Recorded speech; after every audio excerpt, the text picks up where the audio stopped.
They think prisons have it too easy. There's a concern that if the media or the public think that something is too good for prison, it shouldn't happen, and that's a real challenge. People who talk about prison life are ignorant. Would you discuss something that you don't know about without feeling foolish? You wouldn't do it. Those people who are saying that have never worked in this environment. The need of a gym is vitally important. It's proven to reduce violence. I believe everybody should be entitled to the gym.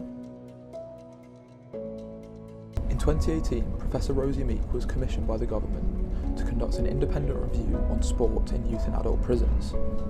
I'm on my way to HMP Manchester to find out how the recommendations that she suggested in this review have been implemented. At the time of Meek's review, 29% of adults and 42% of children reoffended within a year of being released from prison. Meek admitted that she was disappointed at the utilisation of sport across prisons in the country and how inconsistently it was delivered. My work has shown we can be using physical activity and sport to promote lots of other priority areas like education, health and well-being, better relationships in the prison, all sorts of transferable skills around communication skills, team working, conflict resolution. So what I discovered in 2018 was pockets of very good practice around the prison estate, but still not enough collective recognition of the potential impact of using sport in prisons. So a lot of my work has involved explaining to different audiences, be that policymakers, the public, the media, that any initiative that leads to less reoffending is in everybody's benefit. So communities will be safer, you and I will be less likely to be victims of crime, and so on. I'll be speaking to staff within the prison who work on the ground with the prisoners and in the gym to find out just how difficult it is to deliver sport in a prison environment and the challenges that they've faced since the review, especially with the implication of COVID-19 restrictions in 2020 and 2021.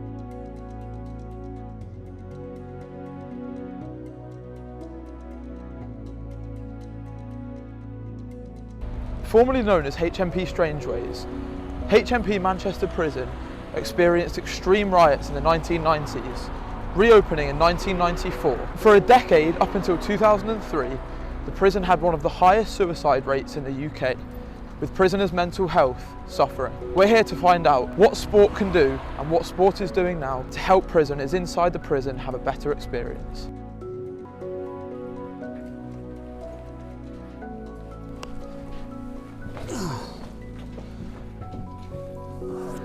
Very well, thank you. How you doing? I'm very good, thank you. I'm Joanne Stanton, I'm a senior officer. I work at HMP Manchester Prison. And how long have you worked here? 28 years. I'm Andrew Robertson and I am a new colleague mentor. Okay, my name's Farrell Kilban and I'm the gym manager at HMP Manchester.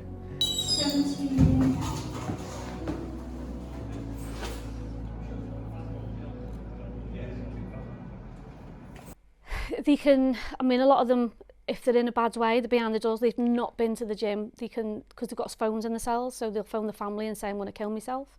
So they're stressing themselves out, they're stressing the families out.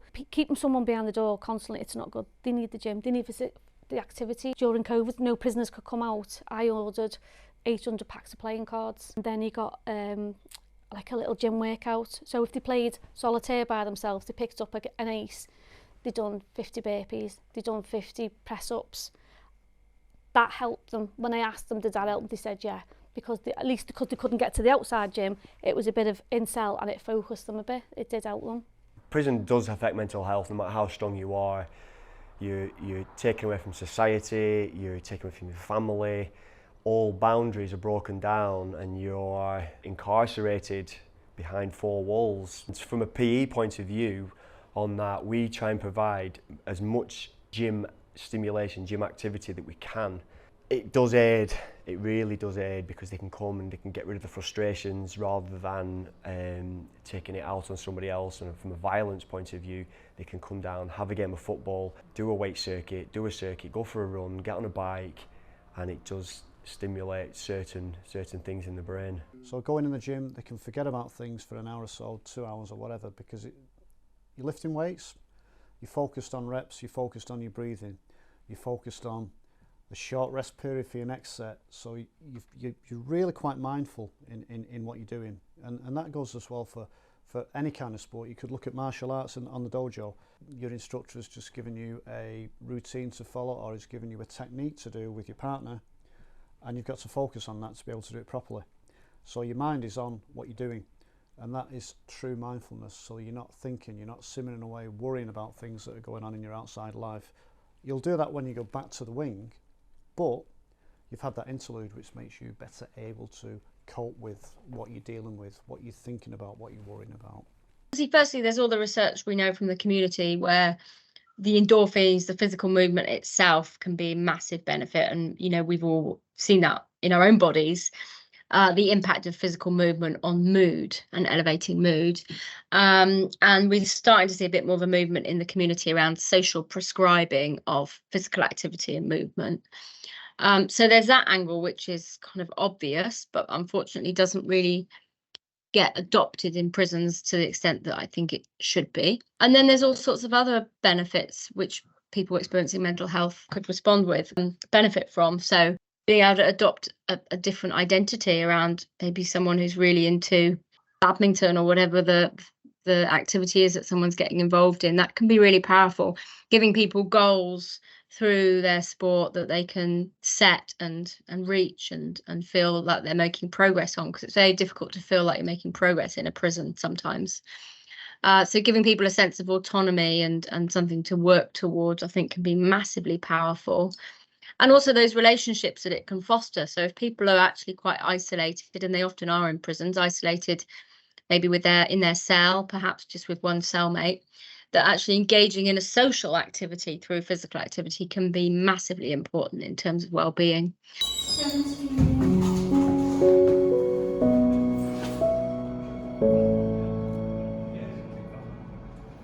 Sometimes it's buddying them up with another prisoner. So it's getting one of the peer mentors to say, or one of the gym orderlies to go to them and say, you can go to them and say, try and get them the gym for us, because it's better coming from them. Because if we say, oh, come on, go to the gym, they'll just go, no, go away. But if we get another prisoner to do it, who's well known on the wing and who's well liked, it's better coming from them. And half the time they'll go, well, just come once and see what you like. And then they'll go and they'll think, well, yeah, it was all right, actually. Sometimes they don't want to listen to staff. But if you've got another prisoner saying, oh, just try it, they do try it. A gym orderly is, if we look at personalities, that's someone who is trusted. One of the PIs, they talked about one of the prisoners who's now an orderly and how he was in the gym for, I can't remember the exact time, but maybe 18 months, something like that. And because of his commitment to training and his approach and how well he got on with staff, he was given the opportunity to become an orderly, which he took with both hands, because it is the best job in the prison. The orderlies have a very important task. They have a certain amount of roles to do, so they'll be cleaning, they'll be looking after kit, they'll be washing kit, they'll be preparing for the gym.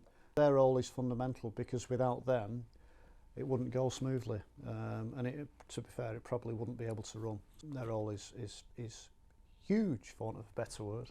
We have gym orderlies who are there to facilitate the needs of other prisoners. Some prisoners, they don't want to speak to staff members, so they would rather speak to a gym orderly as a middle person, so to speak, who would then come and liaise with us. They are very key in any gym environment. The things they help out with, they aid prisoners who've got mental health needs, injuries, physical injuries, and they're like the middle ground person. It does come with some responsibility and some opportunity to develop their skills around supporting people to be physically active. But I would like to see gym orderlies equipped with and tasked with doing even more to support their fellow prisoners, you know, to encourage prisoners who wouldn't normally go to the gym to do so, to increase the uptake of physical activity and so on. And I think they would rise to that challenge, but they don't tend to be tasked with that. They're more likely to be tasked with, you know, keeping equipment in good order, or maybe introducing new prisoners in the prison to equipment. So yeah, I really applaud the work that orderlies do, but I think they could be given more responsibilities and recognised for that, and given the qualifications that can then perhaps allow them to then translate that into a job on the outside. They might be able to see things that the officers can't see, so it might be very good from a level of them being able to bridge any potential conflict areas. The officers and the orderlies do create a very good bond. The relationship and the rapport today was plain to see when we were over there. We could see that there was a really fundamental, a really quite strong respect on both sides, and it was good to see.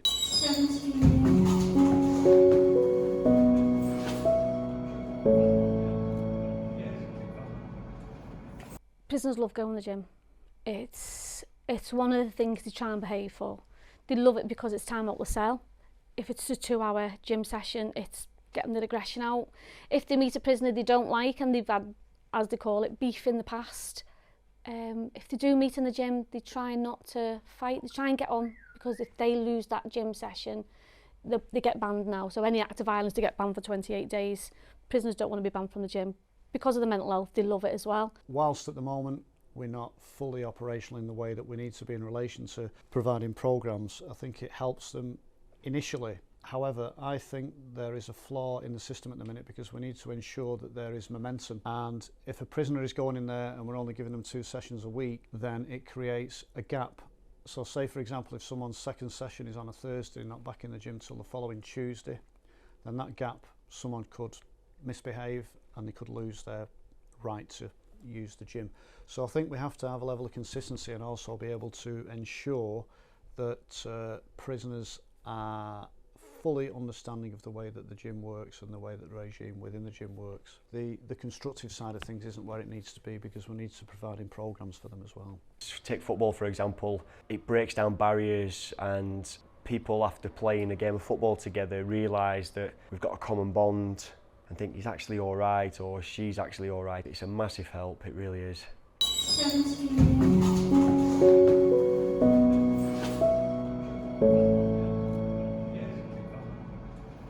It's a minefield. There's postcode wars, there's people who have got friends of friends of friends who did something to someone who's friends of a friend. So the keep separates are difficult to manage. There's some we're not even aware of that we do. So if we take a gym class, we're sometimes unaware that a friend of a friend's uncle was harmed by a friend of this lad who's in the gym. So it does become difficult to manage. With different wings being together, the problems that were there potentially festering away, they would evaporate, they would be gone, because you're working together on a programme. Some of the programmes that we did in the past, like the focus course for personal fitness training, became quite in depth, and there was a lot of anatomy, and there was a lot of prisoners who struggled to get a basic grasp or understanding of that side of things. So it is quite complicated for many prisoners to understand. However, with the morale that comes from supporting each other and the group relationships that develop, it can only be a platform for a culture of understanding that it's far better if we're in a group working together, as opposed to being individuals or members of groups that want to cause friction or basically go to war with each other.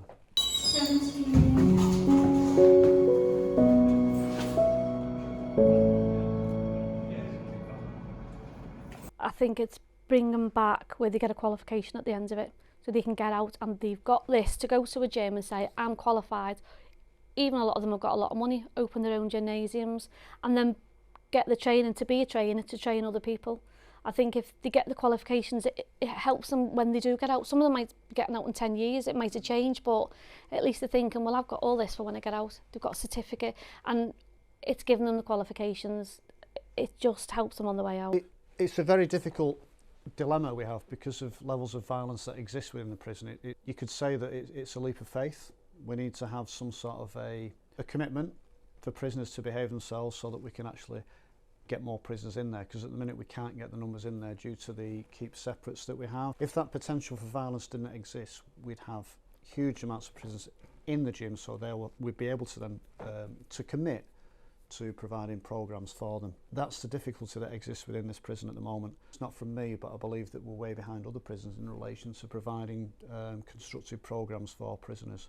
In a gym environment, we provide education skills such as personal trainers, personal trainer qualifications, first aid qualifications. So upon release, they're able to use those qualifications in in a gym environment, for example, so they could go to Fitness First with their level 2 or level 3 qualification and use it upon release, therefore reducing reoffending. Has this been affected by COVID-19, Oh, out of those partnerships? Yeah, massively. Because of the social aspects, people couldn't mix, weren't allowed to be in a classroom environment, so that did have an impact on that, therefore reducing it. Is it on its way building back up now, do you feel? Slowly it is. It's not going as quick as I personally would like, but it is slowly getting there, very slowly. From a Manchester point of view, we're going to be introducing gym courses in the middle of October, which will be a level 2 qualification, going back to what we were doing pre-COVID. The partnership work with outside organisations is critical there, because prisons are very good at detaining people in the prison. But when on the day that someone's released from a prison, the prison is no longer involved in that. And unfortunately, we don't have the right probation infrastructure to provide proper through the gate support. So that element tends to fall to the voluntary sector or community organisations. And they're uniquely placed to offer that support and guidance as people come out of prison. So partnership working, which involves building up that relationship through sport while someone is in prison, and then maintaining that post-release, is absolutely critical, particularly for individuals who are leaving prison without a home, without a pro-social network of people to spend time with, without a job, without any education or training. It can be really important. We can do more around when people are in prison. You know, a lot of people want to become trained in the sports and fitness sector, and we know that's a really useful and realistic pathway into employment or to further training, is to offer people meaningful qualifications whilst they're in prison. So that does happen, but I think it could be prioritised a bit more. In, you know, lots of prisons I go into, I'm told that there's loads of men who'd love, men in particular, but also women, would love to undertake personal training qualifications or gym instructor qualifications, and the prison's just not that committed to it. So that's something that more could be done, I think. So we need to be supporting people to become prepared for that when they're in prison, rather than just giving them meaningless work and then releasing them and then not actually in a good position to apply for such roles. So work is a big part of it, I think.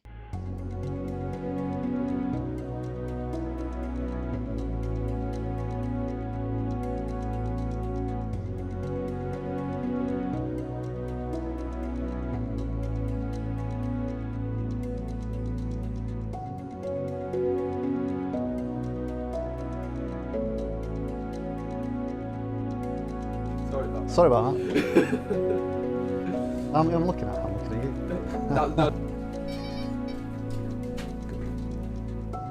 Don't answer it.